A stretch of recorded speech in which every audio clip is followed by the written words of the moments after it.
All right, everyone. Welcome once again to the Faces of Business. I'm your host, Damon Pasulka, and I am excited for our guest today because we have none other than Patti Plough here with us, the ESOP evangelist from XL Legacy Group. Patti, thanks for being here today. Thank you for having me. Oh, it's going to be so much fun. We have a lot to talk about because we're going to be talking about protecting your business legacy with an ESOP. And I think it's so great to be able to talk to you, Patti, because you did just that. So let's start off like we always like to, is kind of getting a little bit about your background to understand more about you, how you got into what and how you got into what you're doing today. So, my background is nursing. I've been a nurse for more years than I care to mention. It'll date me. But starting in about 1990, I started working in the employer sponsored healthcare space. So, Mm-hmm. doing preventative medicine, working with corporations. And in about 2005, that really started gaining momentum with corporate America. And so, and then, so it really picked up. It became very popular, wellness companies. And then another addition that was added is employer sponsored clinics inside corporations. It worked very well with self funded clients. Mm-hmm. That combination, they could save up to 50% on their healthcare spend. So it was very advantageous for them specifically. But fast forward to 2018, we there was another vendor in the state in our state that their strength was more the employer sponsored clinics. Ours was more the wellness. Mm-hmm. And we decided to merge. Well, right after we merged, there was a lot of interest from PE firms about acquiring us or being part of a roll up for their clients. So we decided to look into what that would look like for us. If what is the company worth? Is it worth considering selling it? So we went down that path, and lo and behold, we were offered 30% over fair market value from a PE firm doing a roll up. And like many business owners, you're so busy running your company, you really don't understand when you hear terms like a PE firm and they're doing a roll up and what does that mean? Well, I was on a board locally, and there was a gentleman on that same board. And actually, we were in an industrial park, and their business was right down the road from ours. Mm-hmm. And I knew the story of with him. There was the company that he had been at for 47 years, and most of the employees had been at for 40 plus years, was a 150-year-old company, but the granddaughters inherited it, Yeah. and they didn't have any use for the company, so they sold it to a PE firm. And within 7 hours, everyone had to collect their belongings and they were laid off. Wow. And so I knew that in the back of my head that, you know, this had happened. So I started asking questions, and we had 200 employees at the time. And I was there, there was a huge chance that our business could be moved to the other state that was doing the roll up.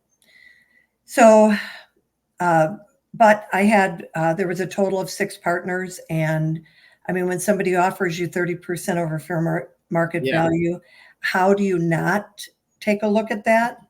So we were going down the path of looking at it. And my husband and I and another partner had met with a wealth management specialist. And when I found out he was an attorney, I started asking him questions about how we could protect our employees and maybe have contracts in place if they were going to move the company.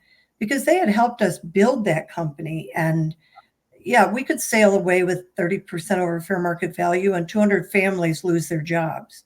Yeah. That wasn't settling with me very well, or my husband. And so during that conversation, the wealth management specialist said, I have sat here and listened to you talk about protecting your employees, and we haven't even touched on about what we're going to do for your financial future when you sell the company. He said, I honestly think you'd be better off as an ESOP. He said, do you know what that is? And we all said, oh yeah, we have clients that are ESOPs. It's an employee-owned company. And he said, well, do you know what the benefits of an ESOP are? And we didn't know. Mm-hmm. And so I can go over the benefits right now, because that would be good, because when you're looking at it, what were some of the things that they were explaining to you that really looked beneficial? Well, all of them. So I'm going to go over them. I was sold that day. I wanted to do an ESOP that day because, number one, there were some in the company that wanted to stay on and stay in control, and they weren't ready to retire. So benefit number one, if you're not ready to retire with an ESOP, you can stay on and stay in control of your company, or stay in whatever position you want, whether it's day to day as the CEO, or if you want to just be on the board, making your same salary, even if you sell 100% of your shares to the ESOP. Yeah. So that was very attractive. That met one of our goals. And number two, you're guaranteed fair market value for your shares. And the reason you're guaranteed fair market value for your shares is because there's a trustee involved, because an ESOP is a trust, and the trustee is regulated or audited by the government, and they cannot pay more than fair market value for your shares. So, but they can pay up to fair market value. So you're guaranteed fair market value for your shares, and you do not need to find a buyer. You've got a buyer, your employees. And the next benefit I'm going to address is for your employees. This is free to your employees. It's like a free gift. They don't have to buy in. They don't have to pay. There's a retirement fund set up for them that grows over time, similar to a 401k. Yeah. But there is no pension plan out there that I know of that can compete with an ESOP. There are baggers in grocery stores, and don't get me wrong, you have to stay at your place of employment in order to garner these benefits. So it's not like you can be there for a couple of years and you're going to have this windfall. But there are baggers at grocery stores that are ESOPs. Publix is the biggest ESOP in America today, that have over $1 million in their retirement fund, and managers with $4 to $5 million in their retirement fund. So it's truly a transfer of wealth to the employees that don't have to pay for it. It doesn't cost them anything. And remember when I said for the shareholder is getting fair market value for their shares, so it's not coming out of their pocket. Okay. So that's benefit number three, is a windfall retirement plan for the people that helped you build your company. Benefit number four is for the company. When your company becomes an ESOP, it becomes a tax-free entity, both state and federal, because we help you transition to an S corporation. And the way S corporations work is with the pass-through, and then the shareholders pay the taxes on their personal taxes. There's distributions from the company. Well, when the pass-through happens, the ESOP is a tax-free entity. The ESOP is a retirement fund, which is tax-free, which creates a tax-free environment for the entire company. So that's benefit number four. Benefit number five, and this is a shareholder benefit again, is that you can defer your capital gains indefinitely through what's called a 1042 exchange. And that 1042 exchange, you'll have to invest no more than 15 to 20% in US stocks and bonds, and we help you do that. And even when your heirs go to take that money out after your passing, because of the step up in basis, they don't have to pay the capital gains. Okay. So literally, you can set up an inheritance fund for your heirs through this 1042 exchange, and you can defer capital gains indefinitely. That's benefit number 5. Benefit number 6 is for multiple shareholders like I had. We all decided to sell 100% to the ESOP because you get the most benefit doing that. Mm-hmm. But you can, like, say, for instance, if I only wanted to sell 30% to the ESOP through the ESOP and my partners all wanted to sell 100%, we could have done that. Okay. So there's flexibility there. And benefit number 7, I saved for last. So when I said that the company is, that what happens is the trustee buys you out on paper, or the company on behalf of the company. And so the company is buying the shareholders out on behalf of the employees. And so there's not going to be a third party coming with a check at closing. And the owners will have to do a portion of owner financing because Mm-hmm. banks don't loan more than 2.5 to 3 turns of EBITDA, or Yeah. 2 to 3 turns of EBITDA, let's say. Mm-hmm. And so you will have to hold an owner note. And I'll give you an example. Say your company is worth $5 million and you have an EBITDA of $1 million. What you could expect to realize at closing is up to let's say 2.5 million in cash. And then you'll hold an owner note for the additional 2 million, which you will be paid interest on while the Mm-hmm. bank loan, until the bank loan is paid. And then that takes on average around 3 years, give or take, 6 months on either side. And then the company goes back to the credit union or credit market, excuse me, and gets a loan for the remaining balance. So really, you're only holding a note for, on average, 3 years, maybe a little longer. And because you did that, and because you sold to your employees, you'll be given warrants in exchange for that. Even if it's that short of a time period of 3 years, you'll be given warrants equal to about 35% in synthetic equity. And that's synthetic equity in the new company, the company that no longer pays corporate tax.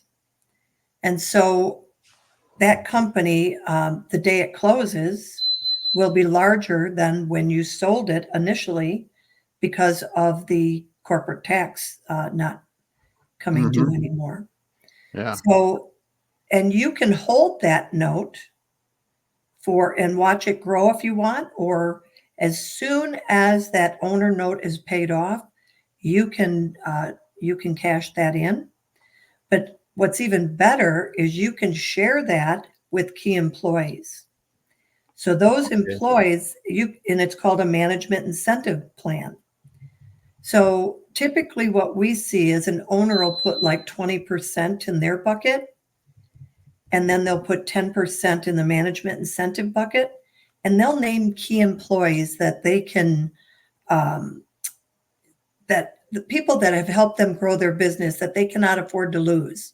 Yeah. And I can tell you it can be life-changing for those people, because in a minimum of 3, maybe 5 years, they could be receiving a check for $1 million, let's say, Yeah. excuse me, for helping grow the company. That can be transformational. Yeah. In addition, they're part of the retirement fund that I mentioned earlier. Yeah. So those are the benefits. And you can see why I was sold when he went through those benefits. But my partners reminded me that, we're getting 30% over fair market value. ESOPs only pay fair market value, so it's kind of a non-starter. Well, 1 week later, the PE firm lowered their offer down to fair market value. And the rest is history. We went the ESOP route. Yeah, that's something I'm glad you were able to go through the entire story and work through it. I want to just say real quick, James Kunkel's here saying hello. Thanks so much for stopping by today, James. Hello. We've got, this is awesome. We've got Patti Plough here today from Excel Legacy Group. She is an ESOP evangelist talking about protecting your biggest business legacy with an ESOP. And she just went through how the benefits as she was considering it, leaving her company and selling her company with her partners, was involved in the health insurance, or not health insurance, but healthcare for large corporations to help them manage overall healthcare costs. And that it's the thing that I really think is interesting. And I've had a family member that sold a sizable company in with an ESOP as well. And the companies that get sold into an ESOP tend to continue to do pretty well. I mean, that's the really cool part about it. You mentioned Publix, you mentioned your company and others. They just tend to do pretty well because the people are highly motivated to keep, do their best and stay engaged and do the right things. There's actually statistics out there, including COVID, that ESOPs fare better in downturn economies. Yep.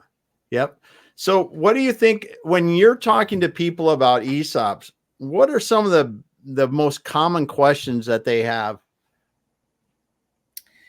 Well, the reason I started doing what I'm doing is what I realized is that there's not enough education out there about the benefits. None of us knew what the benefits were. And I don't think anyone I talked to knew what the benefits were. And that's why I started doing what I'm doing.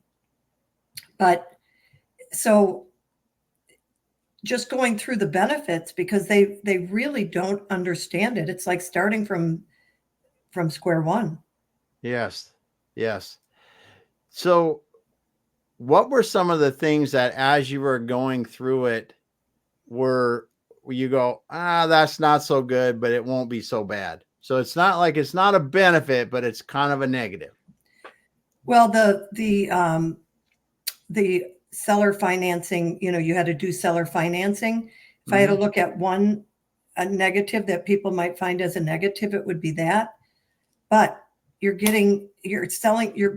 being able to sell your company a second time with that second bite of the apple and share the wealth with key people. So to me, that benefit trumps the negative. Yeah. Now, the only thing I will say is that companies that are over a 10x multiple, they're going to have to make several trips to the credit market because of the EBITDA multiple. Yeah. So it all depends on the business owner with those companies. Technology companies are an example. Yep. So that's a good point.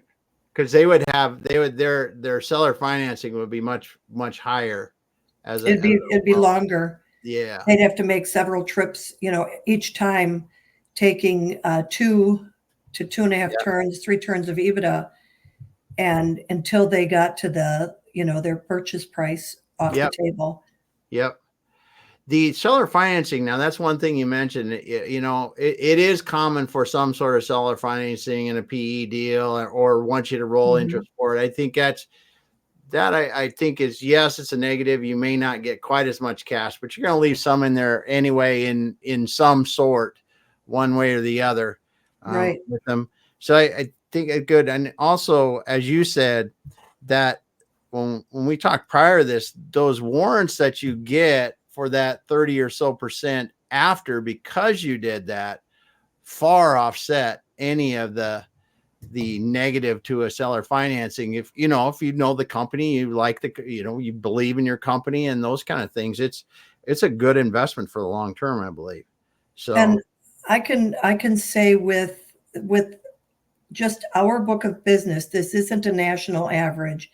This is just our book of business in the last 14 years of doing close to 230 ESOPs. And that's not me. I joined the team. Yeah. If you hold those warrants to year 8, they'll be worth 75% more on average than they were the day that you sold your company. 75% more than the initial buyout on year Of 8. the entire company? Mm-hmm. So your 30%, 30, 35, whatever that is usually higher than the entire value of the company prior if you hold it 8 years. You'll get as much as you did the first round if you do it sooner, but on average, it's 75% more at year 8. And that was a statistic that was done in 2023. Wow.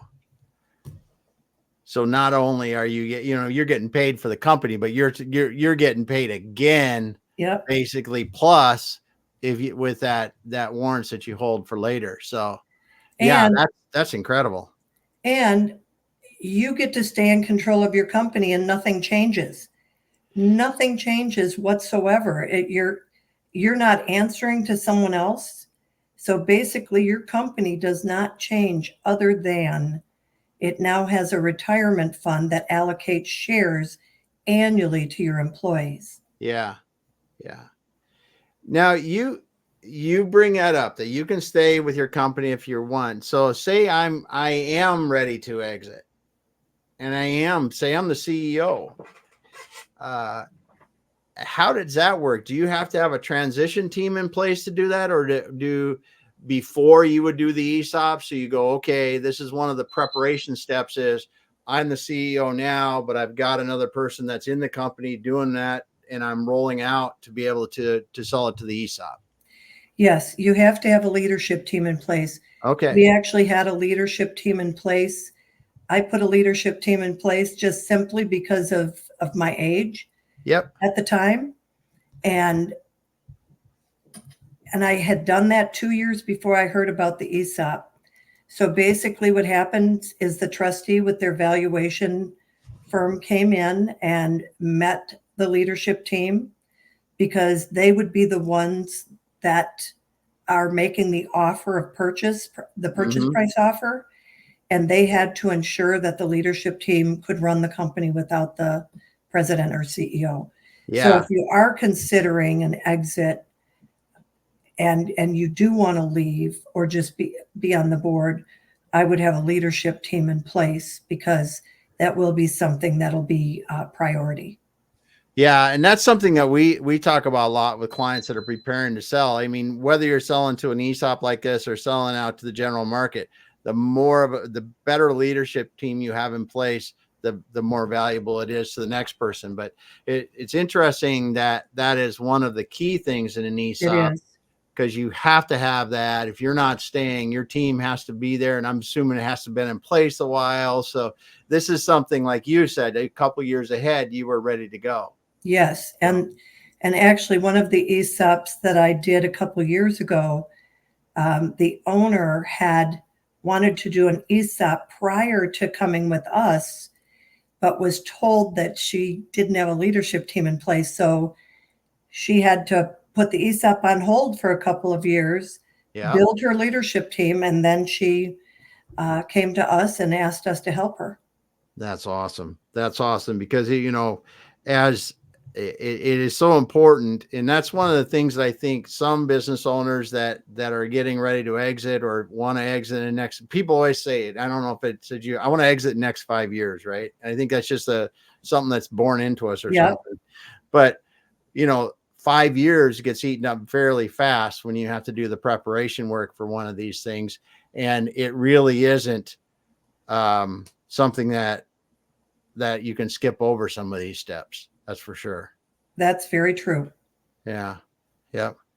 So let's hear some of the good stories that you have to tell about people that you've helped doing this that you can talk about. Well, I can talk about, this is very special to me. The one I just mentioned that, didn't have her leadership team in place. One thing that I did not know about, so ESOPs can be sold to third parties after they're an ESOP. In fact, Cliff Bar was sold to a third party, is an example. But this client, and I didn't know this until the very end because I talked to her after the ESOP was completed. And she said, I was talking to her about the retirement. She said, oh no, I'm not doing a retirement fund. I'm not doing it for that. She said, when I was young, I was involved in an ESOP. And when they sold the company, I was handed a check for $500,000. I started this company and I have 125 minority workers. And over the next 5 years, I am going to grow the company exponentially and I'm going to sell it and I'm going to pay it forward and hand them each a check like it was handed to me and change their lives. Wow. Yeah. That's pretty cool. Yeah. Yeah. That is a definite standout for me. Yeah. Yeah. And another story, we had a client that had tried to sell his business, hired a broker, et cetera. And because he had high client concentration, he was told that, he couldn't get, as much as he was hoping. And so he came to us. And I can tell you that, yes, it still affects an ESOP if there's a high client concentration, but not as much as a third-party sale. And he was extremely happy with the dollar amount that the trustee offered to buy his business. That's a good point because customer concentration in the investment world is a huge thing. It is. It's a huge thing. And you look at some of these, well, you're in Wisconsin, or you get into around in the automotive areas or some of the more industrial areas where I'm at here in the aerospace world, you can have very large companies with one customer or two customers. I know. Tier if they're doing tier one supply to an automotive or an aerospace, or just name some other big industry, a tier one supplier or tier two supplier can be huge and have one or two or three customers. Yep. And we just ran into one with one client. Yeah. And he's most likely going to go the ESOP route because he'll get a better valuation. Yes. Yes. Even though it is affected. Yes, it's affected. He has contracts in place. Yeah. And so that is very helpful as well. Yeah. And I have to apologize. I have been under the weather with a cold. I don't know what it is. I'm going to the doctor tomorrow because I'm hanging on. That's why I keep muting myself. That's all right. We're good. So let's do this. This is such a great conversation, Patti. And I know thank you for showing up today. We can start winding down here so you can get off and do this, and we'll have you back again because this is awesome. Thank you. So you brought up a huge thing, client concentration and how that turns people away. And I think another thing that we find too, and I've seen, and honestly, this is where like I said, I had a family member that did this, is when owner involvement in a business. If you're not ready to retire, and owner involvement, and you just say, I could work for another however long I wanted, but my end's not in sight. If I try to sell the day to a private equity firm and the owner is part of it, that is much different than if you do that to an ESOP from a value standpoint. Exactly. Do you get people that come to you because of that? Yes, that want to stay on, and they don't want to answer to somebody else that owns a majority of the company now. They can stay in control of their company, stay on, and nothing changes other than the retirement fund. Yeah. And allocating shares and watching them grow. Well, and the other thing too that I've seen in this same situation is you can take some money off the table, right? Because it could be that you have a large, extremely large amount of your total assets are in this business, which is normal. Right. But when you get to a point in your life and you say, listen, I'm ready. If I can get some out of this now, that is awesome. I want to work in the company for a while longer. I believe in this company for the long Yeah. term, and I can help the employees and all the benefits you give. I think it's a great way to help. It's a great option if you're looking and trying to do this out in the normal marketplace and you go, the values are so low because I'm involved. I've got other partners that are involved in this business, but an ESOP could be a way to get fair market value or very close to fair market value, whereas others could be 30 to 50% Right. decrease or deduction and still get even, fair market value plus when you consider the warrants and everything else that happened from it. Absolutely. I just think there's some real benefits, and you hit the client concentration, but I also wanted to talk about owner dependency, because that's when you look at it, there's, once you get past, are we in the ballpark price range, customer concentration and owner dependency are the two things that really throw things off the rails. Absolutely. Yeah. So it's just a very interesting option. Now, I was wondering this, do you see sometimes that companies that are owned by investors go into ESOPs? Yeah, they can. And the owners would be paid out. Yep. I'm actually working with one right now. Okay. Because yes, that was an interesting thought about this, because sometimes, when the management team, they really want to go forward and the investors are at their horizon, their time, and they need to get out. And if it's not a good time for the market or not really, this could give them some options too that could help. Absolutely. Good. Well, Patti, it's been so incredible talking to you. You First too. thing I want to do, though, is I want to say, if someone wants to talk to you about an ESOP, what's the best way to get a hold of you? They can email me at Patti and it's Patti with an I. Yep. At excellegacygroup.com. All right. Or my phone number is 414-750-2901. All right. Well, I just want to thank you for being here, Patti. It was awesome having you talk with us about ESOPs and how you can protect your business legacy with an ESOP. And again, with us today, we had Patti Plough from Excel Legacy Group, someone who personally went through an ESOP with her company. She was getting approached by PE groups and decided that the ESOP was right for them. Believed in it so much after it was all done that she got into helping others, sell their companies with ESOPs. I'm getting tongue tied here, but it's cool. It's really cool. So I just want to thank you for being here today, Patti. I want to thank James for stopping by, and we had Devonish stopping by. Sean, thanks so much for being here. Sean said something again, enjoying the informative talk on ESOPs. We had Lincoln here, and then had a couple other comments here from people that's not showing up who they are. Definitely need that leadership team in place. Yep. And then great point on owner dependency. A lot of deals fall apart due to excessive owner dependency.